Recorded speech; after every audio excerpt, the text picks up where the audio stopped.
Bonjour et bienvenue. Vous écoutez l'épisode 47 de Quinoa, le podcast qui sème les graines d'une vie plus saine.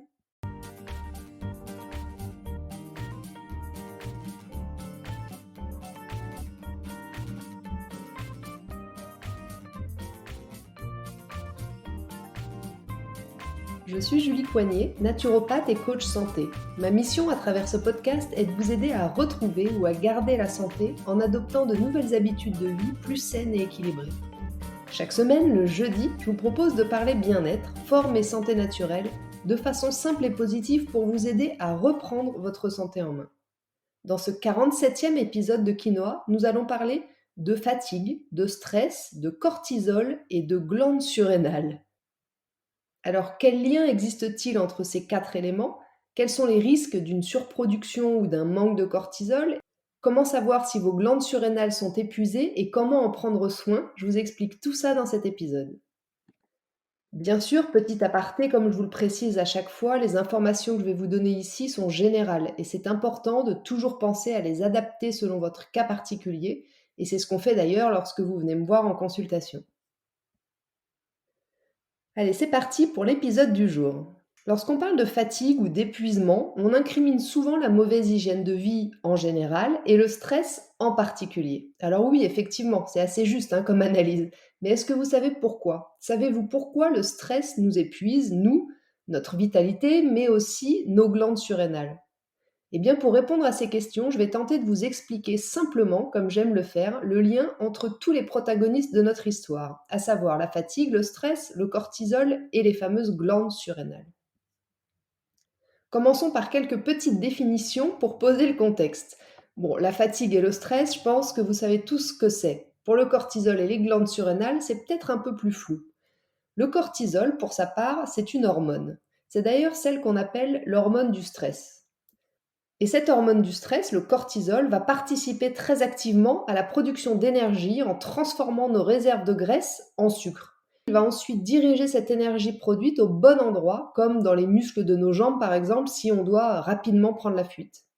Et en dehors des pics de stress, le cortisol va aussi contribuer à diminuer l'inflammation, à réguler la glycémie et la pression artérielle, et à maintenir l'équilibre énergétique de l'organisme tout au long de la journée, en suivant ce fameux rythme circadien, c'est-à-dire notre rythme biologique interne en quelque sorte, avec un taux maximal le matin pour nous permettre de démarrer la journée, une diminution tout au long de la journée et un niveau au plus bas le soir.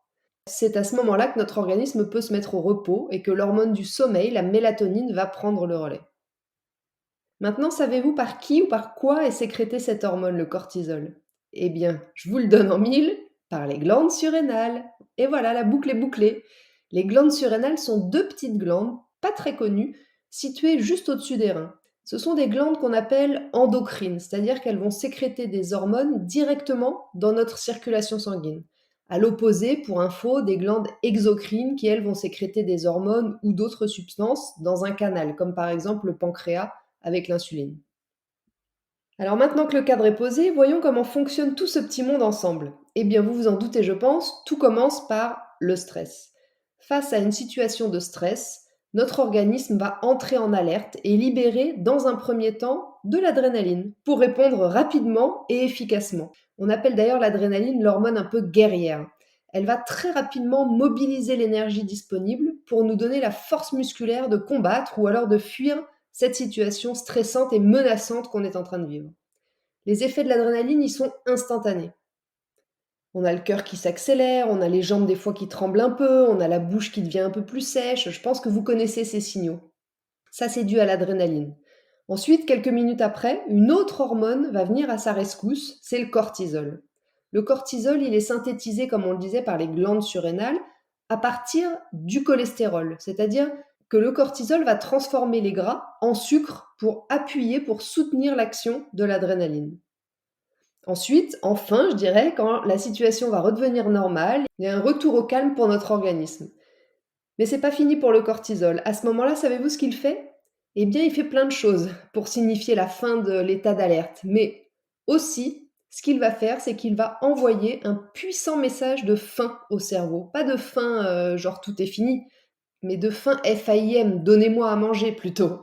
Le corps, à ce moment-là, va avoir besoin de compenser la perte d'énergie qu'il vient de subir pendant la montée de stress. Ce qui explique donc très bien les fringales et les envies, ou plutôt les besoins, devrais-je dire, d'aliments réconfortants après une journée particulièrement stressante. Et de nos jours, avec nos vies actives et ultra chargées, eh bien le problème, c'est que des journées particulièrement stressantes, il y en a beaucoup. Du coup, la production de cortisol, mais aussi d'adrénaline, vous l'avez compris, elle est constante, et à force, eh bien nos glandes surrénales s'épuisent.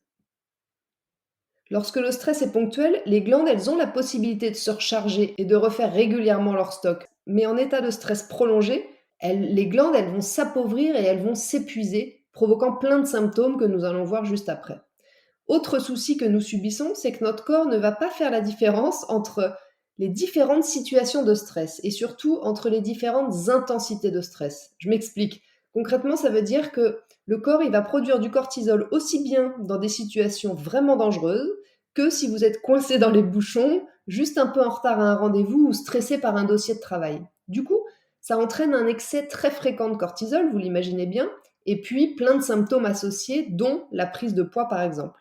Rappelez-vous l'appel à la fin dont j'ai parlé plus haut, après le pic de stress pour refaire les réserves de graisse. Ça explique donc en partie les grosses fringales que vous êtes nombreux et nombreuses à avoir le soir quand vous rentrez chez vous après une journée bien stressante. Et pour couronner le tout, il y a des chances pour que la prise de poids liée au stress se concentre en priorité autour de votre taille. Et oui, parce que les glandes surrénales sont situées, rappelez-vous, dans le bas du dos, juste au-dessus des reins. Et donc comme ça, elles ont accès rapidement au stock de graisse disponible pour produire le cortisol. Et oui, tout s'explique. Et puis notez aussi que pendant les périodes de stress, nos cellules, elles deviennent temporairement résistantes à l'insuline, l'hormone qui régule normalement notre taux de sucre dans le sang. Pourquoi? Eh bien, en fait, pour mobiliser au maximum notre énergie directement à partir du sucre présent dans le sang. Du coup, si vous êtes très exposé au stress, chroniquement, vous risquez peut-être plus qu'un autre de déclencher à force un diabète de type 2 qu'on appelle insulino-résistant. Voilà, maintenant vous savez aussi pourquoi. Et puis, au bout d'un moment, si notre mécanisme de réponse au stress est constamment sollicité, eh bien comme je l'ai déjà dit plus haut, il va finir par s'épuiser et le cortisol peut venir à manquer. Trop de cortisol, c'est pas bon, mais pas assez non plus. Une carence en cortisol, ça peut mener à une forte anxiété, un état dépressif, de l'épuisement et puis au burn-out. Tout est dans la juste mesure avec le cortisol. Alors, il y a quelques signes qui peuvent vous interpeller et vous faire penser à une carence en cortisol. Je pense par exemple à un visage un peu creusé, des cernes sous les yeux, des taches brunes sur le visage, des douleurs articulaires, des conjonctivites, des allergies et puis bien sûr des fringales sucrées, une prise de poids localisée, vous avez compris où, une grosse fatigue chronique et dans le pire des cas, lorsque le taux de cortisol est vraiment très très bas, eh bien le burn-out. Mais derrière ce trop ou pas assez de cortisol, il y a nos glandes surrénales, parce que ce sont elles qui produisent ce fameux cortisol, je vous rappelle. Donc ça veut dire que s'il y a dérèglement de production de cortisol, c'est parce qu'il y a épuisement ou dérèglement des surrénales. On parle d'ailleurs couramment de fatigue des surrénales, c'est-à-dire d'une baisse de la capacité de nos glandes surrénales à fonctionner correctement. Alors je ne vais pas me répéter encore une fois, mais vous avez compris que cette fatigue, elle arrive lorsque notre organisme il est submergé par trop de stress et qu'il n'a plus le temps de compenser ni de récupérer entre deux périodes de stress. C'est alors le début d'un vilain cercle vicieux à base de café, de soda ou d'autres excitants pour lutter comme on peut contre cette fatigue et puis tenir le coup toute la journée. La fatigue, qui est donc le plus répandu et le plus important symptôme associé à un épuisement des surrénales, n'est pas le seul. Il peut aussi y avoir comme conséquence des affections respiratoires comme de l'asthme ou des allergies, des pathologies auto-immunes et des maladies inflammatoires chroniques. Mais avant d'en arriver là, voici quelques signes que vos glandes surrénales sont épuisées. Si vous avez des bouffées de chaleur, des sueurs nocturnes, des insomnies, que vous faites de l'hypoglycémie, que vous avez des problèmes de concentration, des vertiges quand vous vous levez, une baisse d'énergie, de la nervosité, un souffle un peu court, des crampes, une sensibilité à la lumière, des troubles digestifs, des pulsions alimentaires ou un dérèglement de la thyroïde par exemple. Alors vous n'êtes pas obligé d'avoir tous ces symptômes, mais au moins peut-être quelques-uns. Pour tester d'ailleurs concrètement le fonctionnement de vos glandes surrénales, je vous propose un petit exercice. Vous vous reposez pendant 5 minutes, puis ensuite vous prenez votre tension artérielle. Bon, il faut avoir un appareil pour ça, je vous l'accorde. Vous vous levez, vous prenez immédiatement une autre lecture de votre tension à ce moment-là. Si le chiffre est inférieur lorsque vous êtes debout, vous pouvez soupçonner un ralentissement de vos glandes surrénales. Maintenant, j'aimerais encore préciser autre chose. Nous avons bien compris, je pense, le lien entre le stress prolongé et la fatigue de nos glandes surrénales. Mais sachez qu'il existe d'autres facteurs qui peuvent aussi impacter nos chères glandes surrénales. Ce sont par exemple les hauts et les bas répétés de notre glycémie, un intestin capricieux, des intolérances alimentaires et au gluten en particulier, ou encore la pollution environnementale et les pathologies inflammatoires ou auto-immunes. Alors avant de vous donner des pistes pour prendre soin de vos surrénales, j'aimerais juste vous expliquer une dernière chose que je trouve hyper intéressante, c'est les 4 phases qui constituent le chemin vers l'épuisement des glandes surrénales. La première étape, c'est celle de l'alerte ponctuelle. Il y a une situation de stress, le corps y répond en libérant de l'adrénaline puis du cortisol comme on l'a déjà vu plus haut. Lorsque la situation est passée, le corps retrouve son équilibre. Ok. La deuxième étape, c'est celle du maintien de l'alerte. Dans cette phase, on a affaire à un stress persistant. Et même si la réponse de notre corps est toujours OK, les surrénales commencent à emprunter la progestérone et la testostérone de notre système de reproduction pour les convertir en cortisol. D'où, petite parenthèse, les problèmes d'infertilité parfois chez les grands stressés. En général, à cette étape, on sent une baisse d'énergie quand le corps se relâche. C'est souvent à cette étape qu'on commence à trouver des subterfuges comme le café ou les sucreries pour faire illusion de nous donner de l'énergie. Cette fausse dose d'énergie que l'on retrouve donc avec le café ou les sucreries, elle est malheureusement à long terme un peu à double tranchant. Le café et les sucreries étant bien plus irritants, acidifiants, déminéralisants, inflammatoires que stimulants.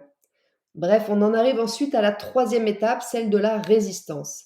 À ce moment-là, le corps continue de répondre au stress tant qu'il peut, mais il commence à y avoir un déséquilibre qui se crée au niveau des hormones sexuelles. Si vous êtes dans cette phase, vous sentez que la fatigue se généralise, vous manquez peut-être un peu d'enthousiasme, vous enchaînez les infections, votre libido est en baisse. Cette étape, elle peut malheureusement durer des mois, voire des années, avant d'aboutir ou pas, selon les cas, à la dernière étape, celle du burn-out. Dans cette quatrième phase, le corps a complètement épuisé ses capacités de production d'hormones et son niveau de cortisol est au plus bas.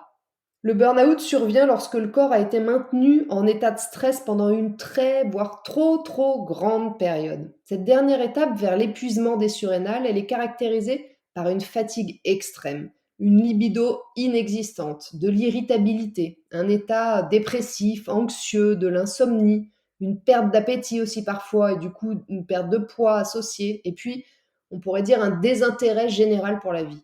Pour s'en sortir dans cette étape, le corps peut aller stimuler la glande thyroïde pour activer le métabolisme et fournir l'énergie nécessaire pour répondre aux besoins du stress. Mais sur le long terme, la thyroïde sera incapable de maintenir un métabolisme normal et on va finir par l'épuiser elle aussi. Voilà, je pense qu'avec tout ce que je viens de vous expliquer, on a bien fait le tour du sujet, au moins en théorie. Pour finir, on va maintenant voir comment, concrètement, prendre soin de ces glandes surrénales pour éviter d'en arriver à cette étape 4 qu'on vient de détailler. Tout d'abord, dites-vous que comme il aura fallu du temps pour que vos glandes surrénales s'épuisent, eh bien pour les remettre en forme, ça va vous demander aussi un peu de patience, beaucoup de détermination et surtout une sérieuse envie de revoir votre mode de vie général avec en priorité votre alimentation et puis la gestion de votre stress. Donc tout d'abord, pour que vos glandes surrénales puissent travailler efficacement, il faut les soutenir nutritionnellement parlant. Ça veut dire qu'il faut bien les nourrir. Et comme toujours, je ne vais rien réinventer ici, je vous invite à aller plutôt vers des aliments bruts, non transformés, des aliments de qualité, des légumes bio et de saison. Les règles alimentaires sont les mêmes que celles que j'ai déjà très souvent évoquées pour rester en santé. Plus spécifiquement, je vous recommanderais dans le cas précis de prendre une collation l'après-midi pour éviter la chute de cortisol qui se produit généralement vers 15-16 heures. Alors ça peut être un yaourt, quelques amandes, un pudding de chia. Il vous faut un apport en protéines à ce moment-là. Idem à chaque repas, assurez-vous de consommer suffisamment de protéines, qu'elles soient animales ou végétales, on est bien d'accord. Et puis, limitez votre consommation de sucre raffiné au maximum. C'est-à-dire, je le répète, mais pain blanc, biscuits, farine blanche, pâte blanche. Tous ces glucides raffinés vont faire fluctuer votre glycémie, c'est-à-dire le taux de sucre que vous avez dans le sang en permanence. Et comme on l'a vu plus haut, c'est un des facteurs qui à terme va épuiser vos surrénales. Ensuite, évidemment, vous aurez aussi, voire même encore plus intérêt à travailler sur l'apaisement et la gestion de votre stress. Pour vous y aider, je vous invite à écouter ou à réécouter peut-être l'épisode 16 de mon podcast dans lequel je partage avec vous ma boîte à outils anti-stress. Alors je ne vais pas tout redire ici, mais on y parle entre autres de l'importance de la respiration, du sommeil, de l'activité physique, du temps pour soi, mais aussi du magnésium, de la positive attitude et du moment présent. Et puis parfois, le stress de la vie, de votre vie, va être si important que l'alimentation et les techniques de gestion du stress mises en place ne vont pas suffire pour nourrir correctement vos glandes surrénales, et quelques compléments naturels pourront vous aider à maintenir ou à retrouver vos glandes en bonne santé. Je pense par exemple à la gelée royale fraîche, hyper nutritive, à la vitamine C, indispensable à la sécrétion des hormones, les vitamines B5 et B6 aussi, et puis mes petites chouchoutes, les plantes adaptogènes comme la rhodiola, l'ashwagandha ou autres, qui vont aider l'organisme à construire une réponse adaptée au stress avec des quantités de cortisol plus faibles que celles qui seraient nécessaires sans leur utilisation. C'est dingue, non? Et puis, elles vont aussi faciliter, ces plantes adaptogènes, un retour à la normale plus rapide de nos glandes surrénales. Et voilà, sur ce, l'épisode 47 de Quinoa touche à sa fin. Je vous remercie de m'avoir écouté jusqu'ici, j'espère qu'il vous a plu et qu'il vous aura donné envie de chouchouter vos petites glandes surrénales. Si vous pensez que cet épisode peut intéresser certains de vos amis, n'hésitez bien sûr pas à leur transférer ou à le partager sur vos réseaux sociaux. Et puis, si vous n'avez pas pu prendre de notes, vous retrouverez le contenu de ce podcast dans l'article de blog dédié à l'épisode sur mon site juliecoignet.com. Je vous invite également à vous abonner à ma newsletter si ce n'est pas déjà fait pour ne rater aucun épisode du podcast, mais aussi pour suivre mon actualité et profiter de conseils exclusifs chaque semaine directement dans votre boîte mail. La semaine prochaine, dans l'épisode 48 de Quinoa, je vais vous parler des incroyables bienfaits des bourgeons. Cette thérapie naturelle qu'on appelle la gémothérapie, c'est une branche de la phytothérapie qui utilise les bourgeons et les jeunes pousses de plantes. En attendant, si vous voulez me faire un petit coucou ou échanger, j'en serais vraiment ravie et je vous invite à me rejoindre sur Instagram, @juliecoignet-8 naturopathe. Et n'oubliez pas, comme le disait très bien l'abbé Pierre, il ne faut pas attendre d'être parfait pour commencer quelque chose de bien. À bientôt!